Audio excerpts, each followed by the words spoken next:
আর একটা ব্যাপার হচ্ছে যে জলের ওপর আক্রমণ। অবভিয়াসলি এই মিডল ইস্টের পুরো এত যে পপুলেশন, ধরুন দুবাইয়ে প্রায় আজকে 40 লাখ লোক থাকছে, থাকার কথা না, দুবাই 4,000 লোককেও মানে রাখার ক্ষমতা নেই যদি ন্যাচারাল রিসোর্সের উপর থাকতে হয়। বাহারিন, কুয়েত, কাতার সবারই এক অবস্থা।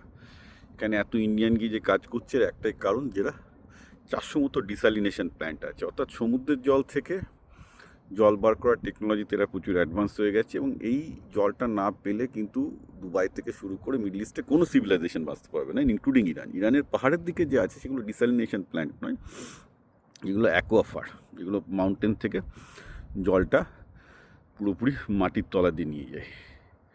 আর সৌদি আরবে ইনফ্যাক্ট মক্কা মক্কা সিটিটার প্রায় 80% জল আসে, প্রায় একটা 80% একটা 20% জল আসে বিভিন্ন রকম ডিসালিনেশন প্ল্যান্ট থেকে। তো এখন এই ডিসালিনেশন প্ল্যান্টের ওপর যে আক্রমণগুলো চলছে, অলরেডি আমরা কয়েকটা ড্রোন পড়েছি, অবভিয়াসলি তার থেকে যেটা বোঝা যাচ্ছে যে এই যুদ্ধটা এখন জলের যুদ্ধর দিকে যেতে পারে। কারণ আমরা যেটা দেখতে পেলাম যে শুধুমাত্র ইরানি যে ড্রোন হামলা করে দু একটা ডিসালিনেশন প্ল্যান্ট অ্যাটাক করেছে তাই নয়, উল্টো দিকে আমেরিকান বোম্বিংও কিন্তু অ্যাকোয়াফারগুলোর ওপর অ্যাটাক করা শুরু করেছে। অর্থাৎ এইগুলো হচ্ছে ডাক্ট মানে মানে ধরুন মাউন্টেন থেকে যে জলটা আসে গরব গোল ইরানের, যেটা লাইফ লাইন, সেগুলো একদম বহুদিন, ইরানে এটা প্রায় 2000 বছর ধরে ওরা একদম ডাক্ট করে মানে পাহাড়ের ভেতর দিয়ে নিয়ে আসে। কারণ পাহাড়ের ওপর দিয়ে নিয়ে আসতে গেলে জল একদম বাষ্প হয়ে যাবে, তার জন্য পাহাড়ের ভেতর দিয়ে নিয়ে আসে।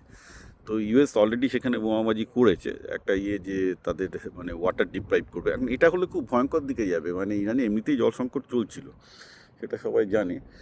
তো স্ট্র্যাটেজিটা যেটা হচ্ছে, আমার যেটা ধারণা, যদি মানে অ্যাটম বোম যদি না মারতে পারে তো মারবে না, মারলে তো প্রচুর গালাগাল খাবে সমস্ত দিক থেকে।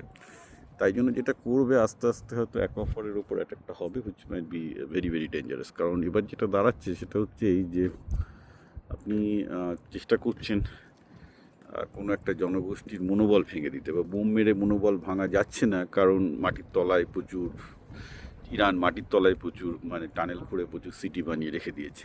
তাহলে আপনি এদের মনোবল ভাঙবেন কী করে? একটাই উপায় আছে তখন, যেতে জানা আছে যে ইরানের জলের প্রবলেম আছে, ওয়াটার চক করে দাও, সেটার দিকেও যেতে পারে। কারণ স্টেট অফ হরমুজে তো কিছু করতে পারছে না, সেখানে করতে গেলে রিস্ক হয়ে যাবে। তো ন্যাচারালি এটা যেটা বোঝা যাচ্ছে যে ইরানের অ্যাকোয়াফায়ারগুলোর ওপর হয়তো বোম ফেলে ভেঙে দিতে পারে, করে ইরানের জলকষ্ট এমনিতেই আছে আরও বাড়িয়ে দিতে পারে, অনেক কিছু হতে পারে। যাই হোক না কেন, কোনোটাই পজিটিভ না। সেক্ষেত্রে ইরান আরও ডেসপারেট হয়ে আরও বেশি অ্যাটাক বিভিন্ন দেশ শুরু করবে, মানে কী হবে, জিনিসটা খারাপের দিকেই যাচ্ছে।